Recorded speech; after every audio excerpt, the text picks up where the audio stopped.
Hey, y'all, it's Rachel Joy Baribeau. It is another edition of the Joy Starters podcast. This is the video version. There's also an audio version wherever you get your podcast.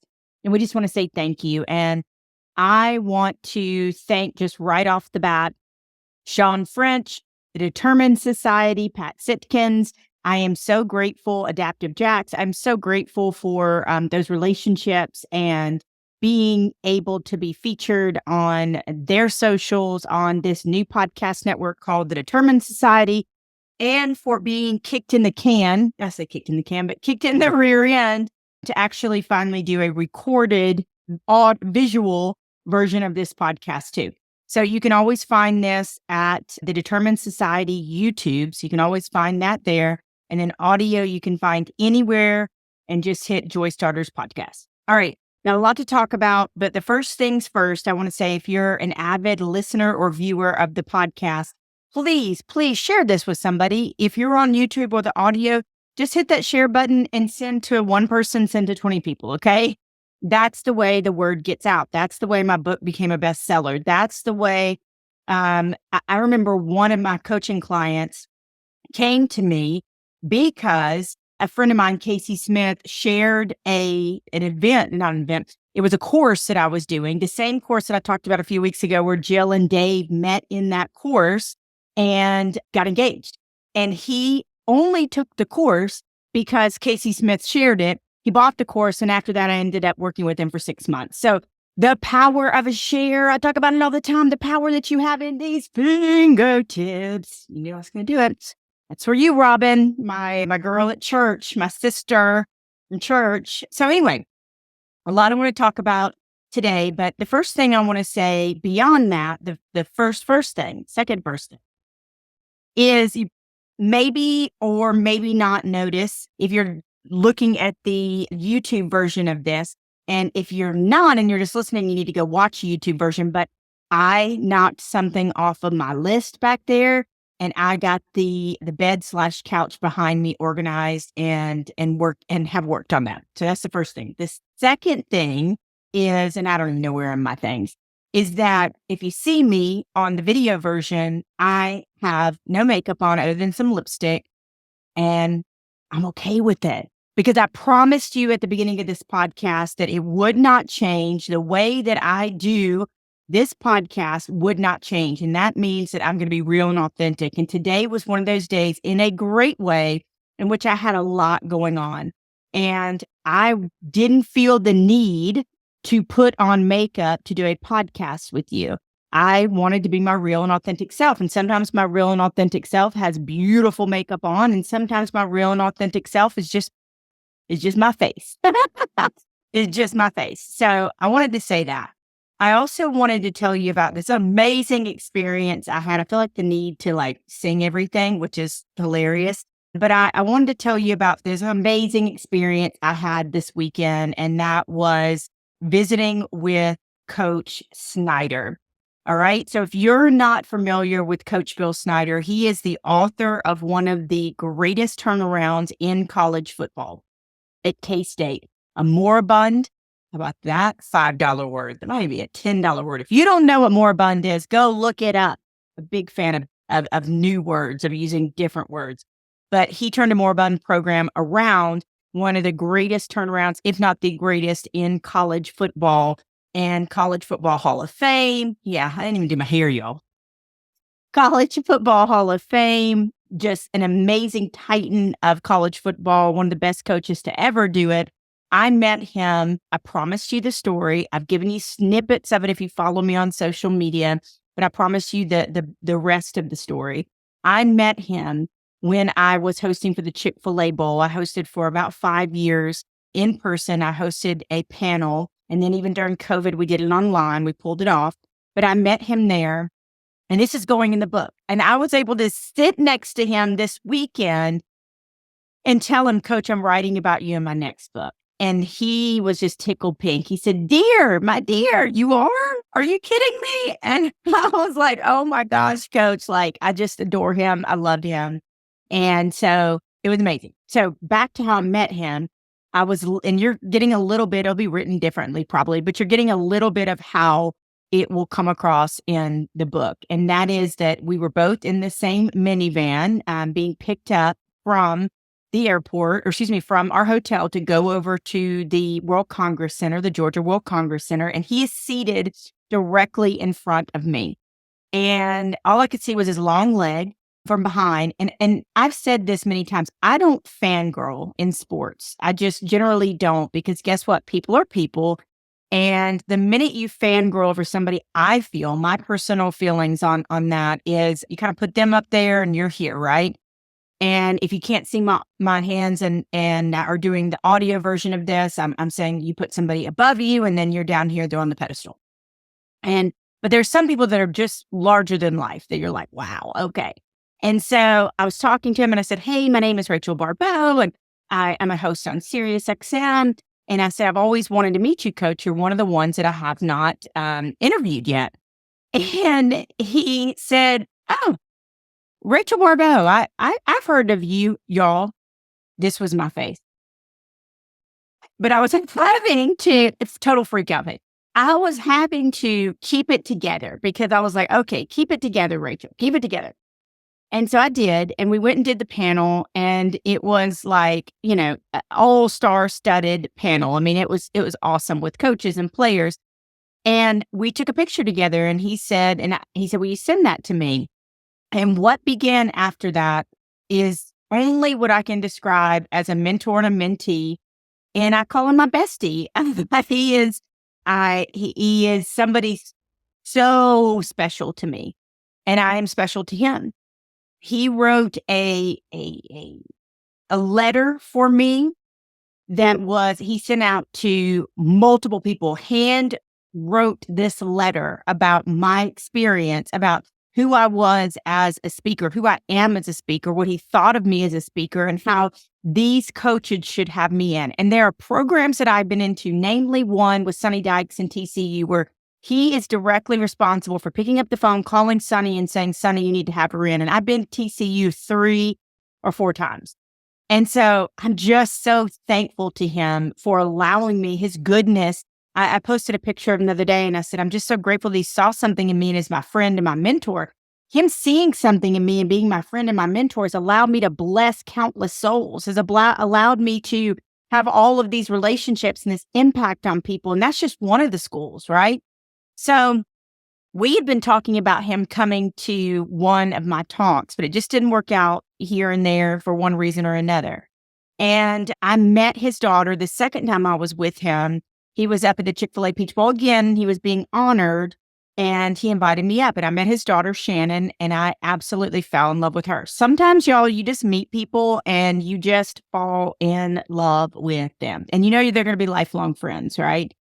And so Shannon, Coach Snyder, and myself were on a group text and we were talking about coming up, and she said, pick a game and we'll do it. And I said, okay. And so the one that worked best with my schedule was Kansas, which is one of my I'm Changing the Narrative teams. And she said, I'll meet you there. So I flew up to Kansas City, made the beautiful drive. And I'm going to drop this picture here of a sunset and making a note of that. This Kansas sunsets, why didn't anybody tell me, y'all? Like, Kansas sunsets are like, I've seen some beautiful sunsets, but oh my gosh. So I flew into Manhattan, boom, boom, boom. I had so many people I needed to see in Kansas, Trish and John, but it was so quick. I flew in, literally went straight to their house, no makeup on, saw Coach, saw Shannon, saw Sharon, his wife. We went to dinner that night, late dinner, got up the next day, had some work to do at the hotel, watched a little football, and then was back over there was meeting Shannon downstairs by 3:00, grab a bite to eat, go over to Coach's. And then we all got together, his extended family, which was really so awesome. And we went to the game. We went to the Kansas State game. And guys, I don't ever share these stories. I thought about this week. Like, I don't share these stories to be like, oh, look at me. Look at all these cool things I get to do. I share them because I'm in complete awe of my life. And I want you to be in awe of your life. And look, I don't think awe is attached to money. Awe is attached to loving your fur baby. Awe is attached to being grateful for another day. Awe is attached to to talking to God. Awe is attached to, wow, I just saw that old couple crossing the street and they're holding hands. Awe is the laughter of a child. So your life may be in shambles in certain parts, or you may be struggling in certain parts, but I want you to be thoughtful. That's the first thing I'm teaching you. I want you to be thoughtful of the awe.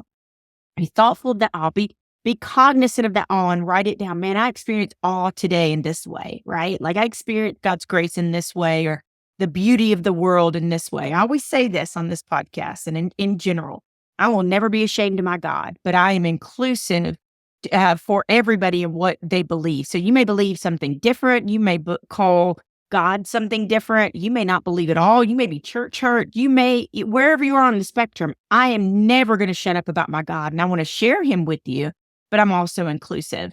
And so I hope that you have awe in your life, regardless of the circumstances. No matter what is going on in your life, there's like moments of awe and joy. They're begging to be noticed. I said that in Relentless Joy, y'all. They're begging to be noticed. And don't put the blinders on of bitterness, because man, I've had them on before. I've warned them. I've wrote about this too in Relentless Joy. Like I've been so bitter before. I remember after my mom passed away, I was so bitter that I would see other people's moms beat cancer, and I was jealous. I wasn't happy for them. I was bitter. And there was a moment, and I remember I was standing in my guest bathroom and I looked in the mirror and I said, I'm sick and tired of being sick and tired. I don't want to be bitter anymore. God help me. I want to be better. Bitter. I don't want that no more. I want to be better. Right. And so I want to really encourage you as you're listening to this or watching this, or even if you do both, I really love you, and sharing it, right? That no matter what's going on in your life, there are moments of awe and joy, and they're begging to be noticed. And you have got to choose better, not bitter, better, not bitter. And you've got to we all should have those come to Jesus moments in the mirror where we're like, what is going on here? Like, I'm sick and tired of being sick and tired. That's what I did. I looked at myself and I said, I'm sick and tired of being sick and tired. I am. All right. So back to why I share this. I share this because I was freaking out, like completely freaking out. I'm like, wow, this is an awesome, amazing moment. So yeah, I do not share these moments of awe, these crazy, beautiful moments. Please don't ever get that from me. Please, I pray that you never take that from me like show off. Look at you. No, I'm sharing because I'm in awe. I'm sharing because I'm like, is this my life? I'm sharing because I'm mentored by a legendary Hall of Fame coach, and he's my bestie, and his family is my like my family, What? Like what? What? So we go into the box, and I shared a ton of these pictures on my social media. You should definitely check them out on my Instagram. I shared them, but it was just it was beautiful. The sunset, I'm looking over the cornfields. The stadium is gorgeous. He's there. People are coming in. They're meeting him. It was just, it was awe-inspiring. That's the word. That's the theme for this one right here. And so we just had a great night. And what was even interesting to me was they were playing Kansas, and Kansas is one of my teams. And I was going to take him down to the field before the game to see Lance Leipold, who's a friend of mine. It just didn't work out with timing and whatnot. So that was an interesting dynamic to me. And we were up in the box and wanted to get down to the field because I'm always down in the field in my past life being a national sportscaster. But once you got up there, you kind of got sucked in and you were talking to people and you were networking and all of these things. And it was just like natural networking, right? It wasn't anything that was forced or anything of that nature. So it was just an amazing time. So we had that evening, got to say goodbye to him, and then flew out on Sunday. And, just with life and with his age and any of our age, it could be your time. Could be your time at any time. Could be your time at any time. So y'all, with his age, I don't know.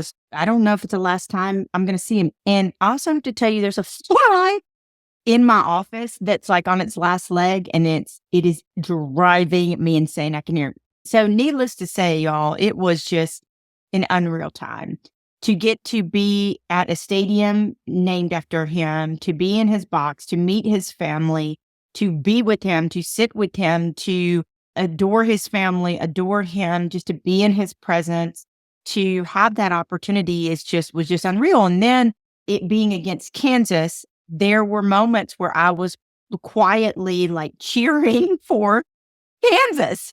Don't kill me, K-State fans. Don't kill me, Snyder family. But like Devin Neal's one of my kings. I have a ton of kings on that team. So when he's like, he scored, I was taking pictures in the box there of him. And if anyone was watching me, they're probably like, what are you doing? You're here in a Kansas State box and, quietly cheering for Kansas over there. But Kansas State ended up winning. It was a great game. They're doing great this year. And so, yeah, that was what happened there. Before I move on, I have to say this. It's a different topic. Moving on, I should say this, is I have a shirt on that says "We Out," Harriet Tubman. She is my hero. I'm wearing things today that I threw on because I told you I was super busy and I wanted to be authentic in this podcast and I wanted to get it out to you. But I'm wearing things today that like really mean something to me. The "We Out" shirt. I also have on earrings that are literally real flies, like real. My girlfriend is an angler. She has taken me and my family fly fishing, and there's like real hooks in there. These are real flies that she made. So Clary, thank you. Thank you for giving us the gift of fishing, fly fishing, my family. And then the first person who introduced it to us was my best friend, longtime best friend, Jamie Davenport. But I've been friends with Clary, y'all, since I was 20 years old. Met her in Jackson Hole. She lives in Jackson Hole now with her husband and her son. And now my family knows her and we vacationed. When we go vacation there, we spend time with them. She loved my mother. My mother loved her. And so I just want to say thanks, Clary. Thank you for the earrings. And I'm just so inspired, will forever be inspired by Harriet Tubman. We out. We out. So it's thinking of that. When I was on the way home, I had posted this video when I was on the way up there. And it said, this is so funny. It said, airports are my playground. I'm always looking for people that I can touch, that I can help, that I can give them a smile or talk to or encourage them. Because there was a woman at TSA when I was leaving on Friday that was kind of grumpy to people. And I get up there and just my energy, and I believe in energy, I had to stand in front of the camera and I smile and she goes, well, ain't that a cute smile? I said, thanks, honey. And she goes, thanks, baby. I'm like, she smiled for the first time. I didn't see her smile in any other interactions. And that little bit of kindness opened this woman up like a flower. So I make this video that says airports are my playground. Well, I didn't get to post it until Sunday when I was flying back. And I get to my first stop, Kansas City to Charlotte, y'all, and everything's fine. I'm happy. It's all good. And then that's my sound effect if I hit a roadblock, a big one. My plane was coming in, both of the planes, one, if I had gone out earlier, was delayed for 9 hours. And the flight that I was on was delayed for like almost 4 or 5 hours. And y'all, I just posted about airports are my playground and kindness and loving people. And let me just be real. I don't know any other way than to be radically vulnerable. Y'all, I was grumpy. I was not a queen. I was not a queen. I mean, I wasn't mean to anybody, but I was grumpy. I was short. I was trying to figure it out. I needed to go put myself in timeout. And so I went and sat down. I got some sushi and I was like, okay, first of all, you don't even have your peace patch on today. Y'all know I am like huge on these patches. Please, if you're curious about anxiety, better sleep, weight, lowering cortisol, better biological wow, kicking cravings. There's a zillion things that these do with no drugs. I'm pointing to my arm. It is Braille for the brain, neurotechnology, and helps your body do what it's supposed to do on its own. Okay. Before all we got to skew in the world. So I eat my sushi. I put my peace patch on and I'm like, you know what? I'm straighten your crown, Rachel. Get a hold of yourself. I put myself in my mental timeout and I was like, okay, we got this. So I thought I was going to go back to the gate and work, but I was kind of tired by that point. So I found a little area where I could plug in and I just kind of posted up and laid down a little bit on my backpack. And I saw a woman that was sitting next to me and I was like, just noticed her, didn't think much about it and I was doing my own thing. Everybody was kind of doing their own thing, but we weren't too far away. And not long after I had been there, she points to me and hands me her tickets. And in broken English, she says to me, am I on the right flight? Is this right? And she ends up telling me, she points and she ends up telling me that she's from Frankfurt, Germany. And I said, oh, my husband's German. So I studied her flight, studied the flight number to make sure she was on the right one. And she was so grateful. And I talk about this all the time, y'all. I have had soul experiences with people that did not even speak my same language. I have had soul experiences with people where our souls hugged. But actually wrote that line in my book. I've had a soul experience with somebody when I was working in a prison where he couldn't hug me. And our souls hugged, though. Our souls hugged and affirmed each other.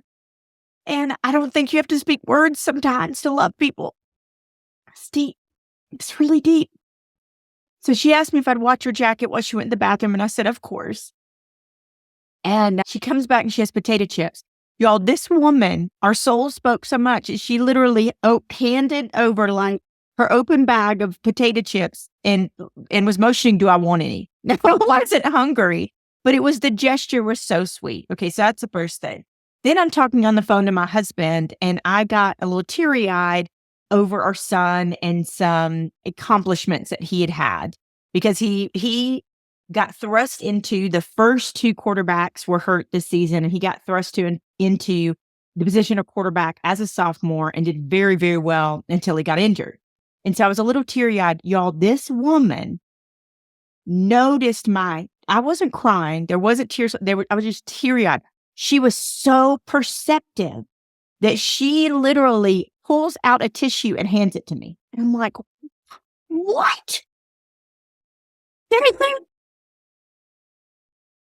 And so when we went to board the plane, I looked at her and I did like my eye signal, like 2 fingers in the eyes. And I looked at her and I said, I'll make sure you get on this plane. And you better doggone bet I made sure that woman got on that plane. I was not going to leave this little German queen. And she was a bit older, but this German queen, I was not going to leave her in that waiting area, probably scared, probably nervous, probably you don't speak the language, you very well. Y'all, and it got me right between the eyeballs. And I love when God does that to me. He's like, oh, you talk about airport to your playground? Well, let me see here. Let me hit you with some stuff that is going to discourage you, that's going to put you in, not what you wanted to do, late getting home, not get your dog tonight, just inconvenience, right? And let me see if you still have that joy. Let me see if you still have that joy. And let me test that character. And for a moment, I failed the test. And I'm going to keep it real with you. I ain't going to come on here and tell you that it's all sunshine and roses and I'm really nice to people all the time and I don't ever have a moment. I came home on Monday and I was short with somebody on the phone. Not rude, just short, but that's not my standard. Okay, that ain't my standard. I got a standard as a queen. So much so that it bothered me when I hung up. I did the thing that nobody wants to do. And I picked up the phone and I called back and I asked for the girl and I apologized. Probably the most important thing I did that day, to be honest with you. It really is. So I had to share that moment. And I always do this. And here's my second teaching point to you besides all is when you are delayed, ask God to show you why. Because every time I ask him to show me why, he brings me a little German queen. He brings me somebody who needs me. He brings me somebody who needs my encouragement. He brings somebody who is a joy starter, who somebody notices joy, spreads joy, and is joy. Maybe I'm not a joy starter in the moment, but he brings a joy starter to stand in the gap for me. Ask God next time you're irritated, delayed, why? Show me why you have me delayed. Show me why you have me off the track that I thought I was supposed to be on. And you can ask God that in a broader sense, even if it's not delayed. Maybe you're your blessing is delayed, your job is delayed, your baby is delayed, your house is delayed, your marriage is delayed. Like you can't find him yet and you're wondering why you're still single. Ask him why. Ask him to show you. He will reveal things to you that will blow your mind. And speaking of being kind, as we close this one out today, I wanted to tell you about, very briefly, about extraordinary kindness that two people showed to me recently. And I'm going to try not to cry through this. But I had a surgery about a month ago, a little over a month ago, and I didn't put it on social media. I'm very open about a lot of things, but I didn't put it on social media. And I had a surgery. Everything's fine. Everything's good. No need to stress or worry. But as I'm going under for this surgery, this surgeon, first of all, came into my room and he held my hand and he prayed with me. And then as they wheel me into the operating room, this is about you, Dr. Condra. As they're wheeling me into the operating room, he slips his hand like up underneath like the blanket where I was and held my hand as they put me to sleep. I had to tell you this because I was talking to him this week. And not only that, there was a nurse anesthetist, there was an anesthesiologist and the nurse, I can't say it, anesthetist. And they happen to be father and daughter. Okay. So I'm nervous. You go into into the theater and there's bright lights and there's lots of equipment and lots of people and lots of tools and all of those things. And I was nervous. For the first time I was getting a little nervous. And he reached his hand underneath the blanket and held my hand. And the other crazy thing that happened was the nurse anesthetist, I can't say, she literally stroked my eyebrow like this. And I'm stroking my eyebrow right on my forehead, stroked my forehead till I went to sleep. And I was just thinking about that this week. And I wanted to share with you because I talked to Dr. Condra and I wanted to tell you and ask you if you will show extraordinary kindness in unique situations where maybe it doesn't call for it. I don't know many anesthesiologists or people that are in that realm that will literally stroke your face as you go to sleep or pray with you beforehand or hold your hand. And nobody asked them to do that for me. That was just compassion in action. That was just kindness in action, right?